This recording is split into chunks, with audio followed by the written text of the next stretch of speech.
नमस्कार फ्रेंड्स। मित्रों, भारत के संविधान देखा जाए तो भारत के संविधान कुल 22 भाग हैं। मूल संविधान 22 भाग थे और 8 अनुसूचियां थी। वर्तमान देखा जाए तो कुल 12 अनुसूचियां हैं। इस तरह से फ्रेंड्स, भारत के संविधान आज हम भाग 1 का अध्ययन करेंगे। मित्रों, संविधान के भाग 1 को संघ और उसका राज्य क्षेत्र, यूनियन एंड इट्स टेरिटरी के नाम से जाना जाता है। मित्रों, संविधान के भाग 1 में अनुच्छेद 1 से 4 के बीच में प्रावधान किए गए हैं। तो मित्रों, अनुच्छेद 1 क्या कहता है, इसको हम देखते हैं। फ्रेंड्स, आर्टिकल 1 में कहा गया है संघ का नाम और उसका राज्य क्षेत्र। अनुच्छेद 1 में भारत के संघ का क्या नाम है और उसका राज्य क्षेत्र क्या है, इसका विवरण किया गया है। तो फ्रेंड्स, अनुच्छेद 1 में कहा गया है भारत अर्थात इंडिया राज्यों का संघ होगा। भारत अर्थात इंडिया क्या है, राज्यों का संघ है। इस तरह से फ्रेंड्स देखेंगे, हमारे आर्टिकल 1 में हमारे देश का नाम पता चलता है। उसमें हमारे देश का नाम है इंडिया और हमारे देश के 2 ऑफिशियल नाम हैं, एक है इंडिया और दूसरा है भारत। इस तरह से फ्रेंड्स, यहाँ कहा गया राज्यों का संघ। तो भारत क्या होगा, भारत राज्यों का संघ होगा। इससे पता चलता है कि जो भारत की शासन प्रणाली है वह संघ ही है। मित्रों, इसमें फेडरेशन या संघात्मक शब्द का प्रयोग नहीं किया गया है, बल्कि इसकी जगह राज्यों का संघ अर्थात यूनियन ऑफ स्टेट शब्द का प्रयोग किया गया है। मित्रों, ये व्यवस्था हमने कनाडा के संविधान से ली है। बेसिकली देखा जाए तो भारत में संघीय शासन प्रणाली है, लेकिन यह शब्द प्रयोग नहीं किया गया है, क्योंकि भारत का संघ है वह किसी समझौते का या करार का परिणाम नहीं है, बल्कि प्रशासनिक सुविधा के लिए हमने इस संघीय प्रणाली को अपनाया है। इस तरह से मित्रों, आर्टिकल 1 में मिलता है भारत अर्थात इंडिया राज्यों का संघ है। That is India, that is Bharat shall be A union of states. इसमें कहा गया है राज्य और उनके राज्य क्षेत्र वे होंगे जो पहली अनुसूची में निर्दिष्ट हैं। तो मित्रों, वर्तमान में भारत के संविधान में कुल 12 अनुसूचियां हैं। उसमें पहली अनुसूची में भारत के राज्य क्षेत्र की व्यवस्था की गई है। भारत का राज्य क्षेत्र क्या है, इसकी व्यवस्था संविधान की पहली अनुसूची में की गई है। तो इसमें आर्टिकल 1 में कहा गया है कि भारत के राज्य क्षेत्र में क्या शामिल है, उसका उपबंध हम संविधान के अनुच्छेद 1 और अनुसूची 1 में देख सकते हैं। आगे कहा गया है भारत के राज्य क्षेत्र में, तो भारत का जो राज्य क्षेत्र है द टेरिटरी ऑफ इंडिया, तो जो भारत का जो टेरिटरी है, राज्य क्षेत्र है, उसके बारे में कहा गया है कि इसमें क्या शामिल होंगे, राज्यों के राज्य क्षेत्र। इसका अर्थ है कि फ्रेंड्स, जो भारत का राज्य क्षेत्र है उसमें कितने राज्य हैं, प्रेजेंट टाइम में 28 राज्य हैं। तो ये 28 राज्य शामिल हैं। पहली अनुसूची में विनिर्दिष्ट संघ राज्य क्षेत्र, जो संविधान की पहली अनुसूची है उसमें 8 संघ शासित क्षेत्र हैं, वो भारत के संघ में शामिल हैं। इसमें कहा गया है ऐसे अन्य राज्य क्षेत्र जो अर्जित किए जाएंगे समाविष्ट होंगे, अर्थात ऐसे कुछ अन्य क्षेत्र भी हो सकते हैं जो भारत के संघ में शामिल होते हैं, तो उनको भी भारत के संघ में शामिल किया जाएगा। इस तरह से मित्रों, जो संविधान का आर्टिकल 1 है वह कहता है भारत अर्थात इंडिया राज्यों का संघ है। इसमें भारत के संघ का नाम और उसके राज्य क्षेत्र का नाम मिलता है। इसमें भारत अर्थात इंडिया नाम 2 मिलते हैं। इस तरह से हमारे देश के 2 ऑफिशियल नाम हैं, 2 आधिकारिक नाम हैं, भारत और इंडिया। और इसी में विवरण मिलता है कि भारत के राज्य क्षेत्र में वह शामिल हैं जो कि संविधान की पहली अनुसूची में है। इस तरह से पहली अनुसूची में शामिल हैं, उनको भारत के राज्य क्षेत्र में शामिल किया गया है। इसमें देखेंगे नेक्स्ट फ्रेंड, आर्टिकल 2 अनुच्छेद 2 क्या कहता है, ये कहता है नए राज्यों का प्रवेश या उनकी स्थापना। आर्टिकल 2 के अनुसार संसद कानून बनाकर संघ में नए राज्यों का प्रवेश कर सकती है या उनकी स्थापना कर सकती है। तो आर्टिकल 2 में क्या कहा गया मित्रों, नए राज्यों के प्रवेश या उनकी स्थापना। जैसे संसद कानून बनाकर निबंधों शर्तों पर जो वह उचित समझे, संसद कानून बना सकती है जो वह उचित समझे, वह ठीक समझती है, और संघ में नए राज्यों का प्रवेश या उनकी स्थापना कर सकती है। जैसे कोई नया क्षेत्र भारत में शामिल होना चाहता है तो उसको शामिल किया जा सकता है। फॉर एग्जाम्पल, अगर नेपाल और भूटान भारत के संघ में शामिल होना चाहते हैं तो संसद कानून बनाकर भूटान और नेपाल को भारत के संघ में शामिल कर सकती है। इसी तरह से बांग्लादेश भारत में शामिल होना चाहता है तो भारत की संसद यदि ठीक समझती है तो निबंधों शर्तों पर उनको भारत के संघ में शामिल कर सकती है। ये आर्टिकल 2 के तहत किया जाता है। इसी तरह से फ्रेंड्स, भारत को सिक्किम में शामिल किया गया था आर्टिकल 2 के अनुसार। तो देखिए मित्रों, ये अनुच्छेद 2 का अंत स्थापित किया गया था। हमने 35वां संविधान संशोधन किया था, उसके द्वारा सिक्किम को भारत के संघ में एसोसिएट मेंबर सहयुक्त राज्य बनाया था।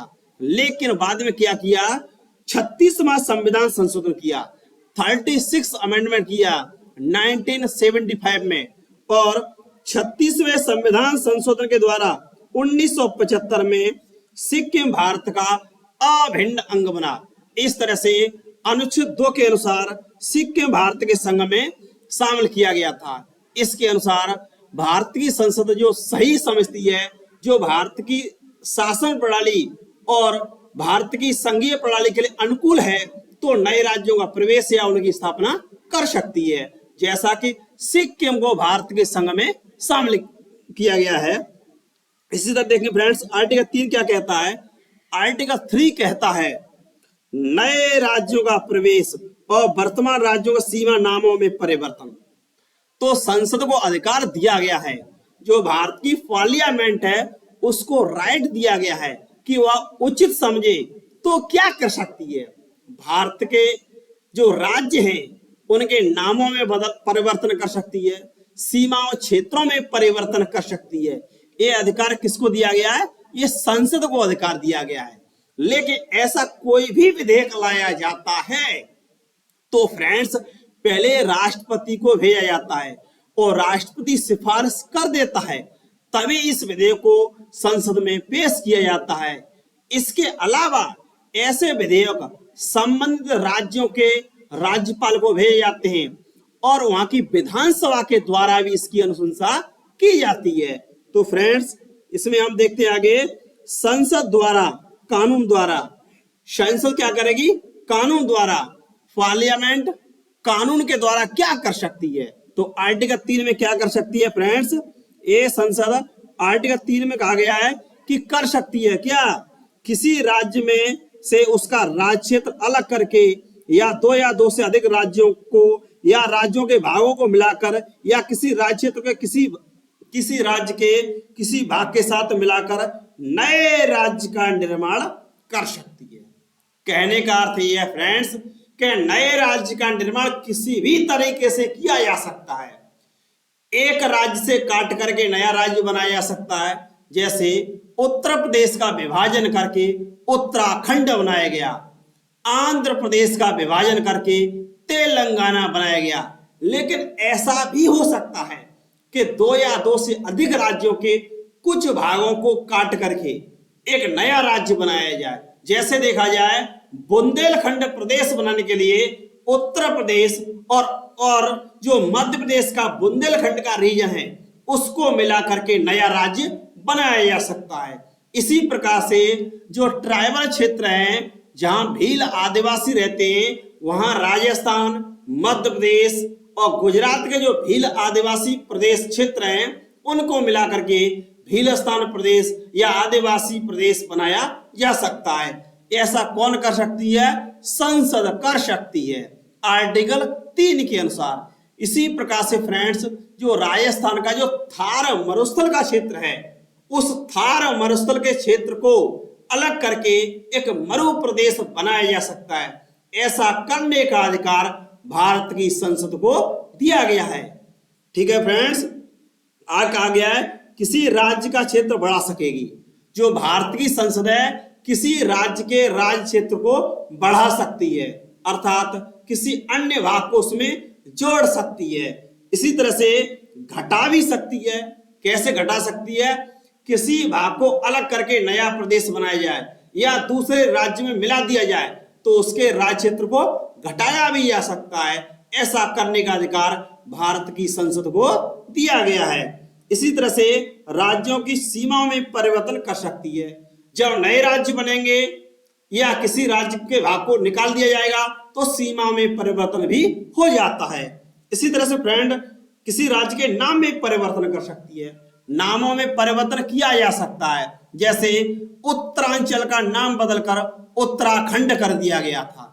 इसी प्रकार से उड़ीसा का नाम बदल के ओडिशा कर दिया गया है। इसी तरह से असम का नाम परिवर्तन करके असम कर दिया गया है। इस तरह से फ्रेंड्स आर्टिकल 3 में संसद को अधिकार दिया गया है कि वह नामों में परिवर्तन कर सकती है, नए राज्यों का निर्माण कर सकती है, उनके सीमाओं में और क्षेत्रफल में कटौती कर सकती है, परिवर्तन कर सकती है।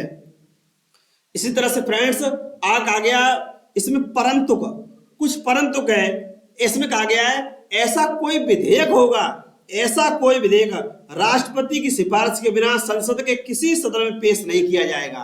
अर्थात अनुच्छेद 3 के तहत आर्टिकल 3 के तहत यदि नया राज्य बनाया जाना है या उनके क्षेत्र नामों सीमा में परिवर्तन किया जाना है तो ऐसा विधेयक राष्ट्रपति की अनुमति के बाद ही संसद में पेश किया जा सकता है।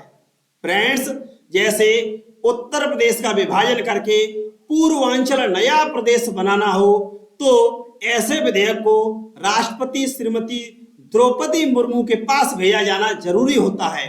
वह विधेयक की सिफारिश कर देंगे तभी संसद में पेश किया जा सकता है। इस तरह से फ्रेंड्स इसके लिए राष्ट्रपति की मंजूरी जरूर होती है और राष्ट्रपति ऐसे विधेयक को प्रभावित करने वाले उस राज्य के विधानमंडल के पास भी भेज सकता है।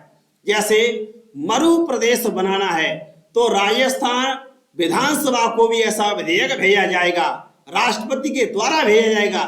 लेकिन संसद ऐसे विधेयक की जो सिफारिश की जाती है विधानसभा द्वारा उसको मानने के लिए बाध्य नहीं है, क्योंकि नए राज्यों का निर्माण करने का अधिकार केवल संसद को दिया गया है। इस तरह से फ्रेंड्स एक निश्चित समय में मांगेगा, लेकिन राष्ट्रपति या संसद ये राय मानने को बाध्य नहीं है। इस तरह से देखेंगे फ्रेंड्स आर्टिकल 4 क्या कहता है? अनुच्छेद 4 कहता है, आर्टिकल 4 कहता है पहली अनुसूची जो संविधान की पहली अनुसूची है और चौथी अनुसूची के संशोधन। संविधान में जो और चौथी अनुसूची है इसमें कोई भी परिवर्तन किया जाता है और इसी प्रकार अनुपूरक आनुषंगिक और परिणामिक विषयों का प्रबंध करने के लिए अनुच्छेद 2 और 3 के अधीन कोई भी कानून बनाए जा सकते हैं।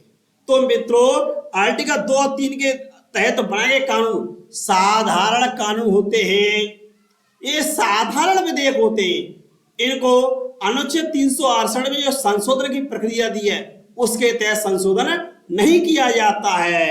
इस तरह से फ्रेंड्स इसके अंतर ऐसी विधि प्रभावित राज्यों के संसद में और विधानमंडल में प्रतिनिधित्व के बारे में उपबंध है हो सकेंगे जिन्हें संसद आवश्यक समझे। इस तरह से अनुच्छेद 2 और अनुच्छेद 3 में किसी प्रकार का परिवर्तन अनुसूची 1 और अनुसूची 4 में किसी प्रकार का परिवर्तन संसद कर सकती है, साधारण बहुमत से कर सकती है। इसके लिए किसी विशेष बहुमत की आवश्यकता नहीं है।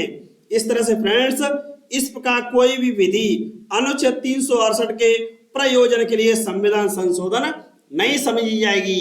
अर्थात पहली अनुसूची में और चौथी अनुसूची में किसी प्रकार का परिवर्तन और इसी तरह से अनुच्छेद 2 और अनुच्छेद 3 में किसी प्रकार का परिवर्तन साधारण कानून के अनुसार किया जाता है। इस मामले में भारत का संविधान लचीला माना जाता है। कैसा माना जाता है फ्रेंड्स? लचीला। चूंकि भारत का संविधान कठोर और लचीला दोनों प्रकार का है, लेकिन कुछ मामलों में लचीला है, जैसे अनुच्छेद 2 और 3 में परिवर्तन, इसी तरह से जो विधान परिषदों का निर्माण किया जाता है उसके मामले में भी हमारा संविधान लचीला है। इस तरह से फ्रेंड्स इसमें अनुच्छेद 368 में जो संविधान में संशोधन की प्रक्रिया दी गई है उसके तहत संशोधन नहीं माना जाता है, ये साधारण कानून माने जाते हैं। इस तरह से मित्रों आज हमने संविधान के भाग 1 और अनुच्छेद 1 से 4 के बीच में जो व्यवस्था की गई है उसका अध्ययन किया है। इसमें भारत संघ का राज्य क्षेत्र इससे संबंधित विवरण दिया गया है। फ्रेंड्स वीडियो अच्छा लगा हो तो इसे लाइक शेयर और कमेंट करें। धन्यवाद फ्रेंड्स।